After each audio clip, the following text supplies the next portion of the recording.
Hola, buenas tardes a todos y todas.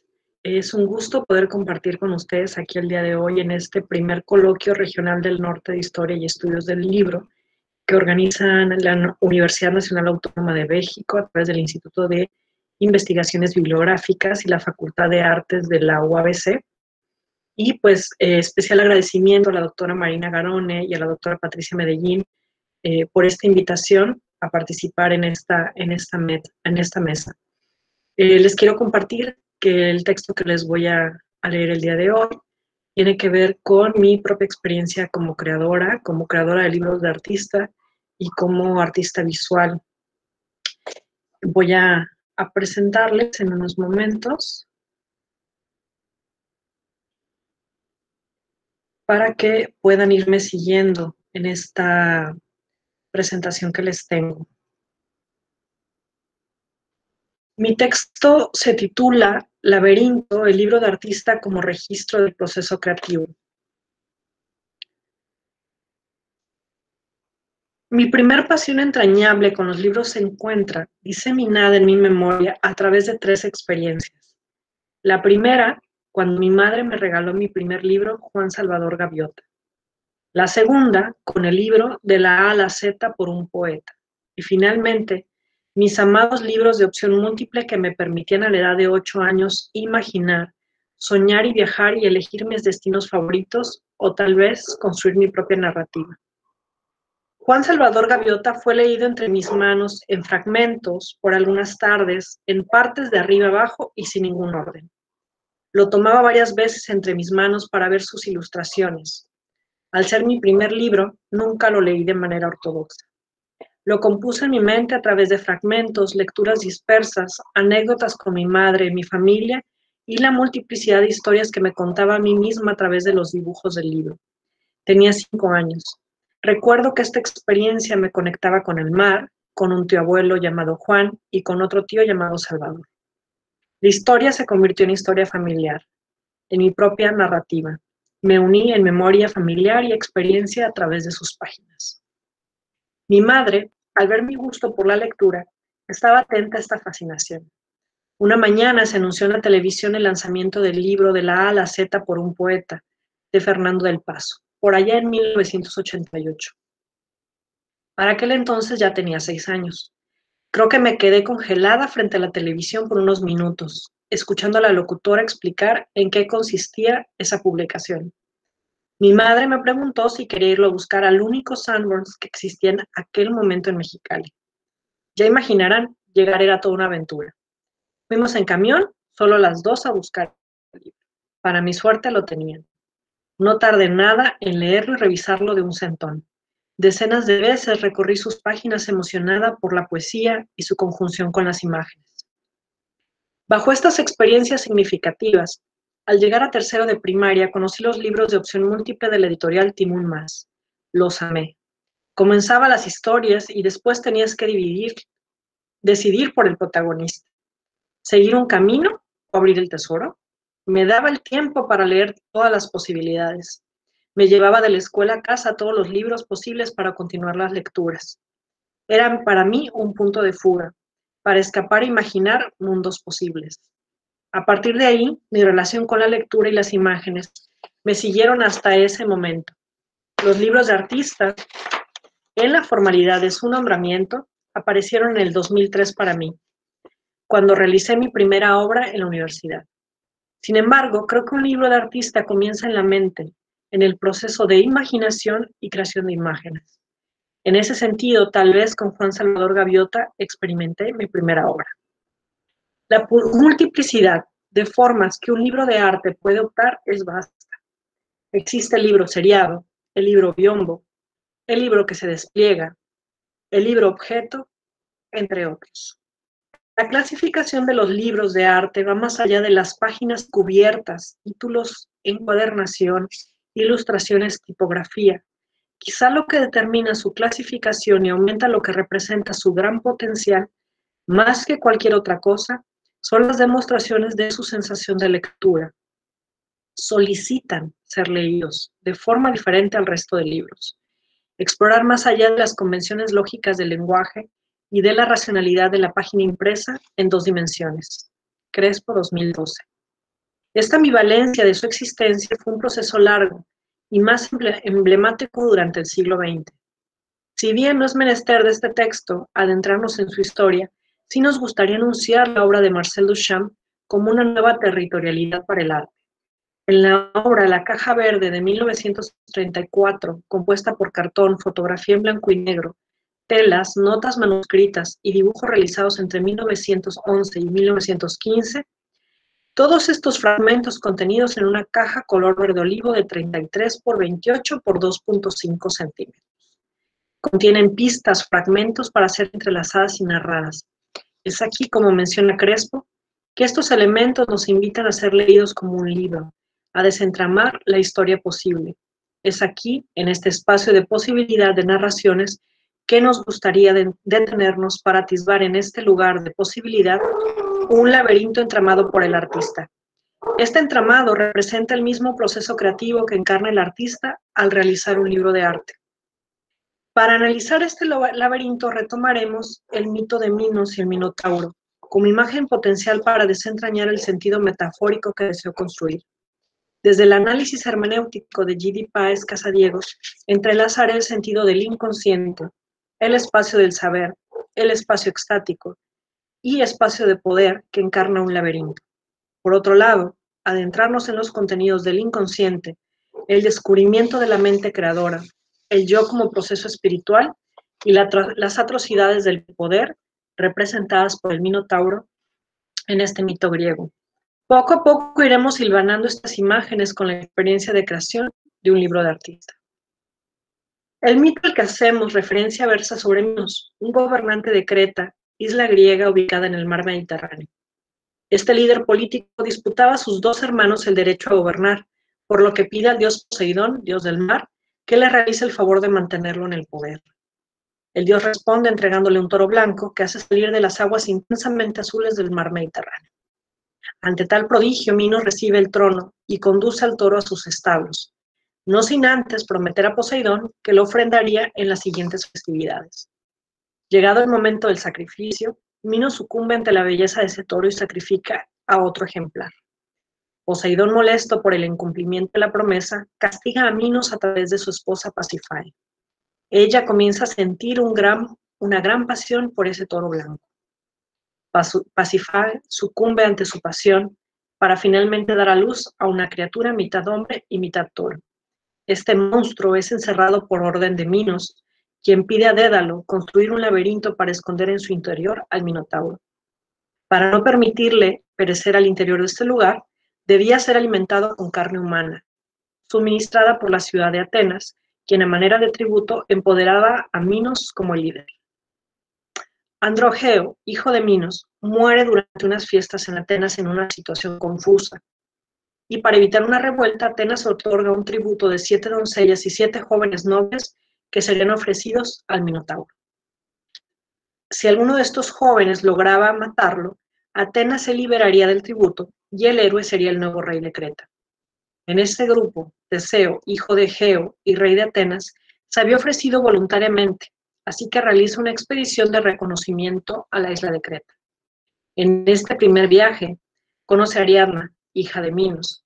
Se enamoran y a manera de compromiso, ella le entrega un ovillo de hilo. Esta hilaza permitiría realizar un nudo al inicio del laberinto y poderlo extender conforme avanzara y así evitar la desorientación. Teseo ingresó al laberinto, anudando el hilo a la entrada, como le indicó Ariadna. Al encontrar al Minotauro, este lo mata, liberándolo de su existencia tortuosa. Teseo logra salir del laberinto gracias al hilo que fue dejando en su camino, y de esta manera él se convierte en el nuevo rey de Creta. La idea del laberinto nos permite visualizar un espacio construido, un espacio delimitado entre lo visible e invisible o lo que contiene. A su vez, el Minotauro nos ayuda a representar el contenido de los espacios laberínticos. Al igual que Dédalo construye un laberinto a Minos para contener al Minotauro, el creador construye un libro de artista para contener ese Minotauro, contenido para ser encontrado y hacerlo nuestro a través de la experiencia estética. Páez recurre a la hermenéutica para adentrarse a través de la connotación, el posible significado de estos dos elementos encarnados a través del mito de Minos. Esta autora otorga al laberinto el espacio de lo psicológico como un espacio escondido, oscuro y peligroso, debido a que guarda las pulsiones, las imágenes sustitutivas de deseos reprimidos. En este sentido, este espacio freudiano contendría una topografía como tal indescifrable por el consciente. También el laberinto ejemplificaría el espacio del saber, en tanto espacio cognitivo o epistémico no aprensible a través de la percepción. El umbral de lo epistémico nos conduce en una osada penetración de descubrimiento inseguro, desconocido y también atemorizante. El laberinto contendría también un espacio para lo extático, en tanto espacio de las revelaciones, las epifanías y las multiformes manifestaciones de lo sagrado. Finalmente, el laberinto, como espacio de poder, representa la dimensión de olvido de lo sagrado, la fuente del origen del poder. Ya que, como menciona Mircea Eliade, el laberinto es una defensa, algunas veces una defensa mágica, construido para resguardar un centro, un tesoro o un significado. Ese centro resguardado por el laberinto es, y cito, zona de lo sagrado por excelencia, la de la realidad absoluta. Esto se verifica en todos los niveles de lo real, circunvoluciones dificultosas de un templo, extravíos en el laberinto, dificultades del que busca el camino hacia el yo, hacia el centro de su ser. El camino es arduo, está sembrado de peligros, porque de hecho es un rito del paso de lo profano a lo sagrado, de lo efímero y lo ilusorio a la realidad y la eternidad, de la muerte a la vida, del hombre a la divinidad. El acceso al centro equivale a una consagración, a una iniciación, a una existencia ayer profana e ilusoria. Sucede ahora una nueva existencia real, duradera y eficaz. Eliade 2001. La construcción de este espacio laberíntico es lo que enuncio también como proceso creativo vivido en el libro de arte, en tanto obra que se convierte en producto del interior del artista, donde cohabitan los elementos sociales, sistémicos y personales. Para el artista, el proceso creativo es en sí mismo un laberinto, en tanto que posee, como menciona Hacha, esos elementos inconscientes, alojados en las experiencias vividas y nuestro conocimiento, ese umbral hacia un nuevo descubrimiento que nace de nuevas preguntas del saber ya existente. El pensamiento artístico juega con los símbolos, ya que existen en nuestra psique y en el exterior, para continuar desentrañando el mundo. Sin embargo, este vaivén o juego infinito que en el pensamiento de Borges se plantea como el juego de los espejos es, y cito, una especie de fusión entre los dos universos. Si bien es la realidad la que causa el lenguaje que le sirve de espejo, al mismo tiempo cabe la pregunta de si no se da la situación inversa, si el mundo de las cosas que conocemos no es solamente la imagen que nos proporciona el lenguaje. Nos encontramos con el juego de espejos enfrentados. Perilli, 1983. Sin embargo, es necesario sofocarse en este juego entre el lenguaje y la realidad para emprender el peregrinaje al centro que nos menciona Mircea Eliade. Será para Páez el laberinto un espacio también de éxtasis, pues sabemos de antemano que nos dará ciertas revelaciones. Ese espacio de nuevo conocimiento, aterrador, pero atrayente, encarna la fuente del poder. Para Nietzsche, esta voluntad de poder se convierte en una necesidad por no permanecer en prejuicios o fundamentalismos que nos proporciona el mundo, sino en un amor hacia el azar, la contradicción y lo absurdo de él. Personaje ejemplificado mayoritariamente por artistas. Nietzsche en Oliveras, 2006. Esta necesidad del artista por sumergirse en este laberinto proceso creativo es pulsión inagotable en tanto que sabemos que sus mecanismos son impenetrables e inacibles. Esta pulsión comenzará siempre con algún trazo o figura, un color o un tema, una vaga idea o una imagen borrosa, sea en la mente, en el esbozo o en la obra nunca está entera ni definida en la mente. Al construir una obra artística es difícil definir en qué punto se inició ciertamente, pero como evidencia de una posible materialidad, la obra inicia mayoritariamente en el dibujo, que como menciona Felipe Ehrenberg, el dibujo le ha servido a la humanidad como puente entre el mundo físico y su imaginación. Trazar ayuda a pensar, a separar los hilos para hilvanar después. La línea también se convierte en el hilo que permite anudarnos al inicio del laberinto y así no perdernos en el mundo del pensamiento. A diferencia del proceso creativo en tanto compendio de fases previas a la creación final de una obra, como respuesta a un proceso de maduración de ideas, como explica Juan Hacha, el libro de artista puede ser la obra y el proceso creativo de forma simultánea. En ese sentido, la ejecución del libro y su concepción se van entretejiendo paralelamente conforme este proceso de ideación se lleva a cabo, pues son simultáneos, se suceden, imbrican o contraponen. En este proceso, el artista combina dialécticamente lo que concibe con lo que ejecuta. Lo concebido y lo ejecutado entran en interdependencia y corrección mutua. Es un peregrinaje entre materialidad y pensamiento inacible. Este laberinto creativo, al ser acompañado por la incertidumbre, el error, los caminos sin salida, motivan y llenan de inconformidad el proceso, energía vital que empuja ideas por esclarecer y aspiraciones por concretar. Son sentimientos borrosos que impulsan al artista a esclarecerlos durante la concepción-ejecución. Aquí encontramos una doble estrategia del libro de Ariadna. Por un lado, el dibujo que explicamos anteriormente, pero también la memoria como anclaje para evitar los errores, habitar los espacios sin salida. La memoria entrañará ese almacén de la mente de esos conocimientos y experiencias que el creador visitará para no perderse, pero al mismo tiempo le espera ese deseo por innovación o encuentro con el Minotauro.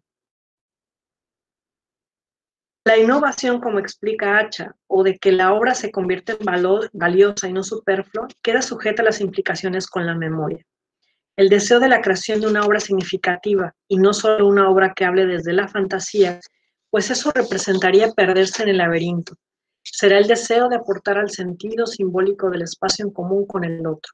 Es el deseo de voluntad de poder que nos habla Nietzsche. Es el deseo de poseer al Minotauro a través de la muerte. Relacionando el análisis hermenéutico de Páez sobre el Minotauro como representación del inconsciente y el proceso creativo descrito por Hacha, este último encarna todo lo que infunde temor, lo desconocido, la angustia ante la muerte. Este elemento emblema, por un lado, de la mente creadora, del saber como institución o representación de lo normalizado, nos invita a su vez a un peregrinaje intelectual hacia otro espacio en el cual puedo ubicar las imperativas preguntas sin respuesta. Un encuentro con el recién descubierto sistema de referencia y la subsiguiente solución, descubrimiento. Es esta corriente subterránea del río del conocimiento, eso que Valery explica como una cierta imprevisibilidad, de la experiencia de creación como un drama interior de una serie de aventuras y agitaciones, eslabones e imprecisiones en el acto de crear. El Minotauro también podría significar, como lo explica Páez, el cero propio yo, en tanto que si lo entendemos de las tradiciones mágico-religiosas, nos daría acceso al espacio común, al nivel subterráneo del yo por medio de la contemplación de una imagen. Teseo, ese héroe o el artista creador, penetra en el espacio peligroso descrito por el mitos.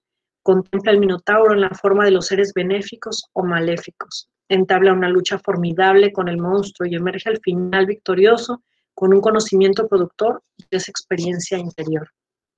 Esa experiencia laberíntica, caótica, histórica, llena de pulsiones por el encuentro, queda plasmada en el libro de artista.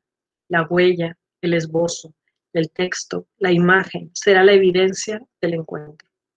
La valentía de Teseo por derrocar al Minotauro no hubiera sido suficiente sin el libro de Ariadna, emblema del amor y el deseo. El deseo del artista, aquí representado, encarna su amor por su lucha de no permanecer en esos fundamentalismos mencionados por Nietzsche. Impera una necesidad por ampliar el conocimiento existente, reemplazarlos, o si es necesario, destruir lo conocido, como Teseo al Minotauro. Este acto de amor-muerte es una acción peligrosa, es una acción de voluntad de poder, como insiste Nietzsche, pues en tanto que el Minotauro se representa como un temor a perder las seguridades y las dominaciones discursivas de una realidad construida por las mediaciones de la razón, esa figura, mitad hombre y mitad toro, presentada como el resultado de la pasión entre un regalo divino por Poseidón y Pasífae, esposa de Minos, entraña lo intocable. La terrible realidad debe ser confrontada para alimentar la voluntad de cambio e innovación que pulsa en el interior de la psique del artista. Sin demasiados lugares a donde ir, el artista se adentra como Teseo al laberinto, en busca del Minotauro, en busca de su propia voluntad de poder. Pero como menciona Hacha, los artistas nunca llegarán a la creación en el primer intento. La emprende varias veces y no siempre busca en ella lo mismo. Condenados a vivir en el papel de Dédalo, Teseo y el Minotauro, los artistas despliegan libros y libros de artista para atesorar sus experiencias laberínticas, historias que repiten una y otra vez por el deseo de desplegar su poder, pero hilando siempre ese amor-pasión a la materialidad del libro, del grafito, del texto, la pintura, la fotografía o de cualquier otro material que nos permita regresar. Finalmente, y a manera de conclusión, contemplamos el libro de artista como el espacio del encuentro, espacio de posibilidad que le permite al artista intentar poseer al Minotauro a través de la muerte. ¿Por qué regresamos una y otra vez al taller o a la obra y la creación? Tal vez, como menciona Mircea Eliade, el acto creativo encarna una acción sublime, en tanto que renueva una acción primordial, el eterno retorno del hombre a la búsqueda de su voluntad-poder. Esta acción repetitiva, primordial y sagrada está condenada al juego de los espejos, que como explica Jaime Rest en Perilli sobre la filosofía implícita en Borges. Y cito, estamos insertos en uno de estos universos del que formamos parte. El otro, en cambio, consiste en el sistema de símbolos que utilizamos para interpretar al anterior. Por su naturaleza intrínseca, el primero real, el segundo ficticio. Al no poder separar lo real y lo ficticio, lenguaje y realidad pueden representarse como un juego de espejos enfrentados. El libro de artista como espejismo del encuentro del creador artista con el propio conocimiento y por pulsión de dar muerte al viejo saber, el espejo tiene el carácter ambivalente y encierra significaciones opuestas. Conduce al conocimiento de uno mismo y al encuentro con la verdadera identidad, sin subterfugios ni miedo. Pero existe la posibilidad de quedar fascinado por la imagen. Entonces el espejo se convierte en la máscara que, ocultando nuestro auténtico ser, no nos deja vivir. Narciso, enamorado de su reflejo en el agua, se deja atrapar por la muerte. Perilli, 1993. Morir ante el encuentro con el Minotauro o quedarnos perdidos en el laberinto es naufragar en lo imaginario. El deseo y la pulsión de muerte se experimenta a través de las páginas de un libro de artista, a través del laberinto de nuestro propio proceso creativo. El libro de artista se vuelve el escenario para la fascinación y el horror del encuentro con el inconsciente. Muchas gracias.